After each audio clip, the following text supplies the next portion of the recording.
আসসালামু আলাইকুম, কেমন আছেন সবাই? আজকে শনিবার।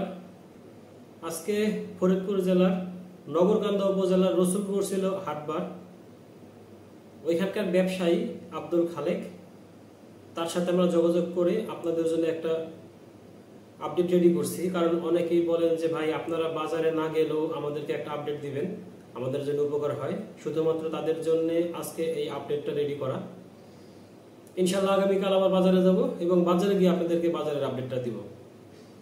প্রথমে আমি বলি বীজ পেঁয়াজটার কথা। বীজ পেঁয়াজ আজকে 2200-2300 থেকে শুরু করে 2500-2600 পর্যন্ত বিক্রি হয়েছে। বিভিন্ন মানের, বিভিন্ন রকম ক্যাটাগরি এ বি সি, যে যেভাবে নেন সেরকম ভাবে।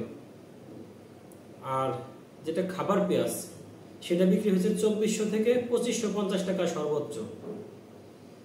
তার মানে বাজারটা খুব একটা পরিবর্তন নাই গতকালকের তুলনায়, ওই অনেকটা একই রকম বলা যায়। তবে এই এলসির যে একটা আতঙ্ক, এই আতঙ্কের জন্য কিন্তু আমাদের বাজারটা এইভাবে অস্থির আছে। দেখা যাচ্ছে যে একদিন কমছে একদিন বাড়ছে। এলসির আতঙ্কে ব্যবসায়ীরা ঠিক মতো ব্যবসা করতে পারতেছে না, তাদের কিন্তু অনেক লস আছে। আবার এদিকে দাম কম থাকার জন্য আমাদের কৃষক ভাইদেরও সমস্যা হচ্ছে।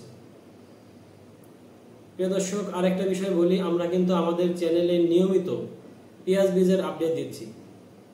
আমাদের চ্যানেল দেখলে আপনারা কিন্তু বা ভিডিওগুলো দেখলে আপনারা বুঝতে পারবেন যে পেঁয়াজ বীজের সর্বশেষ দামটা কিরকম, কোন কোম্পানির বীজটা কিরকম উৎপাদন হয়, কিভাবে সংরক্ষণ করা যায়। আবার আমরা কিন্তু চাষাবাদ সম্পর্কে ইনশাআল্লাহ খুব দ্রুতই আপনাদেরকে আপডেট দিব বা ভিডিও দিব।